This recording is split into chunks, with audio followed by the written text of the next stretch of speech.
Delhi పీఠంపై BJP జెండా ఎగరాలని BJP అభ్యర్థుల గెలుపునకు తెలుగు ప్రజలు కృషి చేయాలని ఏపీ సీఎం టీడీపీ అధ్యక్షుడు చంద్రబాబు నాయుడు పిలుపునిచ్చారు. ప్యాలెస్ లో కట్టుకునే వారిని కాకుండా ప్రజల కోసం పనిచేసే వారికి ఓటు వేయాలని బాబు ఓటర్లకు సూచించారు.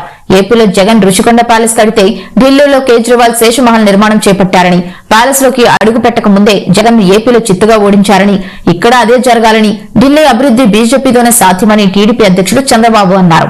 ఢిల్లీ ఎన్నికల ప్రచారంలో పాల్గొన్న ముఖ్యమంత్రి నారా చంద్రబాబు నాయుడు తెలుగువారు ఏకపక్షంగా బీజేపీకి ఓటు వేయాలని పిలుపునిచ్చారు.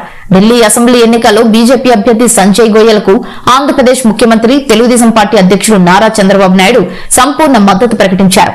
బీజేపీ అభ్యర్థి సంజయ్ గోయల్ కు ఓటు వేయాలని ఓటర్లకు సూచించారు. 10 ఏళ్లకు పైగా అధికారంలో ఉన్న ఆమ్ ఆద్మీ పార్టీ ఢిల్లీ ప్రజలకు కనీసం స్వచ్ఛమైన తాగునీరు ఇవ్వలేకపోయిందని, దేశం మొత్తం స్వచ్ఛ భారత్ లో దూసుకుపోతుంటే ఢిల్లీ మాత్రం మురికి రూపంలోకి వెళ్లిపోతుందన్నారు. ఢిల్లీలో వాతావరణ కాలుష్యంతో పాటు పొలిటికల్ పొల్యూషన్ కూడా ఉందని, 1995లో హైదరాబాద్ ఉన్నట్లు ఇప్పుడు ఢిల్లీ కూడా ఉందని, అభివృద్ధి, రాజకీయాలు, జీవన ప్రమాణాలు పెరగాలంటే కమలం గుర్తును గెలిపించుకోవాల్సిన అవసరం ఉందన్నారు. న్యూయార్క్ ని తనదన్నే విధంగా తయారయ్యేది.